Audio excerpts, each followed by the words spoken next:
파리 생제르맹은 21일 프랑스 파리의 파르크 대 프랭스에서 FC 메스와의 리그앙 17라운드 홈 경기를 치렀습니다. 먼저 PSG는 골키퍼 돈나룸마를 시작으로 마르키뇨스, 슈크리니아르, 다닐루, 우가르테, 비티냐, 자이르 에메리, 이강인, 바르콜라, 콜로 무아니, 음바페가 선발 출전했습니다. PSG는 현재 11승 3무 1패를 기록, 당당히 단독 선두에 올라 있으나 최근 두 경기에서 무승부를 기록, 좋았던 흐름을 이어가지 못한 상황이었습니다. 그러나 메스 상대로는 강했기 때문에 반등 기회라고 볼 수 있었는데요. 최근 리그 맞대결서 12연승으로 천적 관계를 유지하고 있습니다. 2006년 패배 후 17년 가까이 메스를 상대로 무너진 적이 없는 PSG였습니다. 6경기 연속 선발 출전하는 이강인 역시 동기부여가 확실한데요. 그는 11월 초 몽펠리에전 득점 이후 공격 포인트가 없습니다. 이로 인해 프랑스 현지 언론으로부터 비판받았는데요. 루이스 엘리케 감독은 경기 전 인터뷰에서 이강인을 모든 것을 갖춘 선수라며 극찬했었습니다. 이강인에게 있어 메스전은 위기이자 기회였는데요다. 엘리케 감독의 신뢰에 답할 차례이기도 했습니다. 승리가 필요한 PSG만큼 이강인 역시 활약이 절실한 상황에 PSG 올해의 리그앙 마지막 경기가 펼쳐졌습니다. 특히 신의 골키퍼 테나스도 어깨 부상으로 출전하지 않았고 무엇보다도 경미한 햄스트링 부상이라는 덴벨레가 빠지면서 무아니가 들어왔는데요. 과연 어떤 모습을 보여줄지 팬들의 관심이 집중되는 상황이었습니다.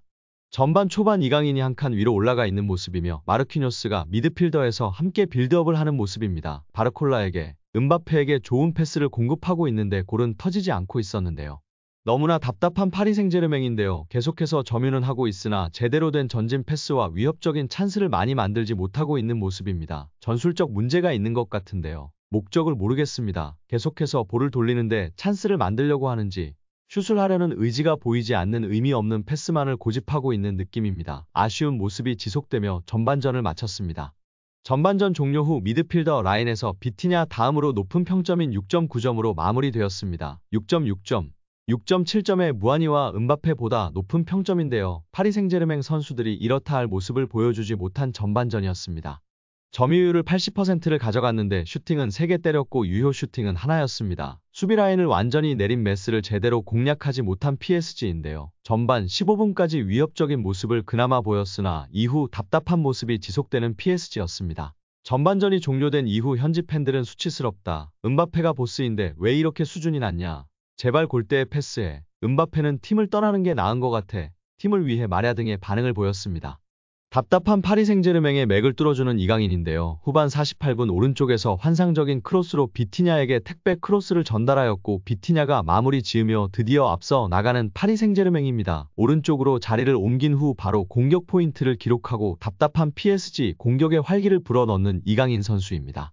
후반 60분에는 비티냐에게 패스를 받은 음바페가 멋지게 가마차기 슛을 시도하며 골망을 갈랐습니다. 음바페의 추가골이 나오면서 2대0으로 앞서 나가는 PSG인데요. 후반 63분 현재 축구통계 매체 소파스코어 평점을 살펴보면 7.7점을 받았는데요. 터치 48회, 패스 성공률 92%, 키패스 3회, 어시스트 1회, 빅찬스 창출 1회 등 맹활약을 펼치며 파리 생제르맹 승리를 이끌고 있습니다. 결국 3대1로 메스를 잡은 PSG입니다. 전반전 답답했던 양상을 후반 시작 3분 만에 오른쪽으로 이동한 이강인이 환상적인 택배 크로스로 굳게 닫혀있던 메스의 골문을 열게 되었습니다. 이강인 선수는 90분에 하무스와 교체 아웃되었고 골을 넣은 음바페, 비티냐에 이어 평점 3위에 랭크되는 맹활약을 펼쳤습니다. 공격 전개의 핵심이자 키플레이어라는 점을 다시 한번 증명해냈습니다. 여기에 최근 이강인이 파리 생제르맹을 대표했다는 소식이 화제입니다. PSG는 8일 구단 채널을 통해 파리의 사람이라는 캠페인에 대해 소개했는데요. PSG는 창조성, 열정, 개성. 2023년도 시즌 프랑스 파리를 세계적인 수도로 만들 운동선수, 예술가, 문화계 인사들이 한자리에 모입니다.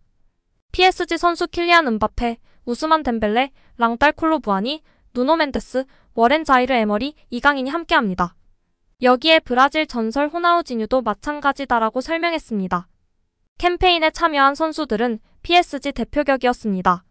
이미 세계적으로 유명한 음바페와 덴벨레는 물론 라이징 스타 무아니와 유망주 자이르 에머리까지 프랑스 출신 선수입니다. 여기에 선수 시절 PSG에서 뛰었던 레전드 호나우지뉴까지 깜짝 등장했습니다. 공개된 선수 가운데 프랑스 출신이 아닌 선수는 멘데스와 이강인이 유일합니다. 그만큼 이강인이 그라운드 바깥에서도 스포트라이트를 받는 걸로 해석할 수 있는데요. 이강인 효과는 유니폼에서도 드러났었습니다. 지난달 프랑스 리그앙은 사무국 홈페이지를 통해 언더커버 슈퍼스타 PSG 이강인이라는 제목으로 경기장 안팎에서 파리를 뒤흔들고 있는 차세대 스타 이강인을 집중 조명했습니다. 리그앙은 이강인 유니폼이 불티나게 팔리고 있다. 음바페나 덴벨레보다 이강인 이름이 더 잘 보인다. 파르크 대 프랑스에는 대한민국 관광객들이 계속 몰리고 있다. PSG는 이강인에게 미쳤다. 지난 여름 마요르카로부터 영입된 다음 PSG에서 진정한 슈퍼스타가 됐다. 라며 이강인 영향력에 감탄했습니다. 지난 여름 PSG로 깜짝 이적한 이강인이 순조롭게 연착륙했습니다. 루이스 엔리케 감독 신뢰 아래 프랑스 리그앙과 유럽축구연맹 챔피언스리그를 수놓고 있습니다. 특히 그라운드 위에서 음바페와 보여준 케미스트리는 현지에서도 감탄하고 있습니다. 이강인 중요도가 더욱 높아졌는데요. 지난 르아브르 원정 당시 파비안 루이스가 부상으로 이탈했기 때문.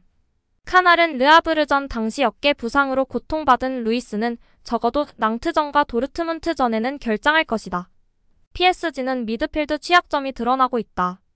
엔리케 감독이 평소처럼 4-3-3 포메이션을 유지한다면 루이스를 대체할 가장 유력한 선수는 이강인이다. 이강인은 미드필더와 공격수 사이 전환에 있어 핵심이며 엔리케 감독 기대에 빠르게 부응했다. 또한 음바페와 결합해 패스를 찌를 수 있다라고 짚었습니다. 항상 부상 조심하시고 멋진 활약해주시길 기대하고 응원하겠습니다. 프랑스 언론이 파리 생제르맹으로 지난 여름 이적한 이강인을 리오넬 메시의 대체자로 평가하며 화제가 되고 있습니다. 메시가 떠난 뒤 사라진 PSG 왼발잡이 계보를 이강인이 있는 것으로 보기 때문인데요. PSG 소식통 PSG토크는 30일 지난 몇 주간 이강인은 잠재력을 보여줬다며 초창기 프리미어리그에서 맹활약했던 프랑스 레전드 축구 스타 다비 지놀라는 이강인이 PSG에서 인터 마이애미로 향한 메시의 자리를 대신할 적임자라고 믿고 있다고 했습니다. 매체는 이어 22세 이강인은 완성된 선수가 아니다. 아직 전성기가 오지도 않았다. 그럼에도 지놀라는 챔피언스 클럽 채널에 출연해 메시와 이강인을 말했다고 했습니다. 지놀라는 특히 이강인에 대해 그는 마요르카에서 뛸 때부터 메시의 왼발과 많이 닮은 왼발을 가지고 있었다라며 자신이 오래 전부터 이강인 지켜봤음을 알렸습니다. 또 왼발로 도움을 줄 때 항상 색다른 방식을 선보이는 이강인은 메시가 바르셀로나를 떠날 때 했던 몸짓, 움직임과 비슷하다. 이강인이 PSG에서 꽃 피우길 기다리고 있다며 이강인은 PSG의 경기장 밖에서도 도움을 줄 수 있다. 아시아 시장을 장악할 수 있는 가능성이 있기 때문이라고도 했습니다. 이강인을 선수로서 인정한 것은 물론 마케팅 측면에서도 엄청난 폭발력을 갖고 있는 선수로 인정했는데요. 이강인은 지난 7월 스페인 라리가 마요르카에서 PSG로 전격 이적했습니다. 이적료는 2,200만 유로 약 315억 원으로 적지 않은 금액이었습니다. 이강인은 PSG 이적설이 나돌 때부터 메시 후계자라는 얘기를 들었습니다. 메시가 떠나면서 팀에 왼발잡이가 없었는데 이에 PSG는 왼발을 잘 쓴다는 이유로 이강인과 맨시티의 베르나르두 실바 등을 영입 후보로 저울질한 것으로 알려졌었는데요. 나이 많은 실바는 맨시티에 잔류했지만 이강인이 PSG에 왔습니다. 이강인은 PSG의 축구회에 엄청난 파급 효과를 안기는 중입니다. 루이스 캄포스 PSG 단장은 최근 소르본 대학 강연에서 난 이강인 영입을 위해 열심히 일했다. 재무 파트에서 내게 이강인 영입에 특정 금액을 초과해선 안 된다고 말했다며 축구적인 관점에서 보면 난 정말 이강인을 좋아한다. 그는 루이스 엔리케 감독이 원했던 선수에 부합한다. 하지만 이강인 영입이 아시아 마케팅까지 영향을 미칠 거라고 생각하진 못했다라고 털어놓으며 화제가 되기도 했습니다. 왼발 능력과 마케팅, 그리고 매 경기 발전하고 최선을 다하는 모습까지 신기해 있는 메시만큼은 아니지만 이강인은 메시의 빈자리를 메우기 위해 착실히 달려나가고 있습니다.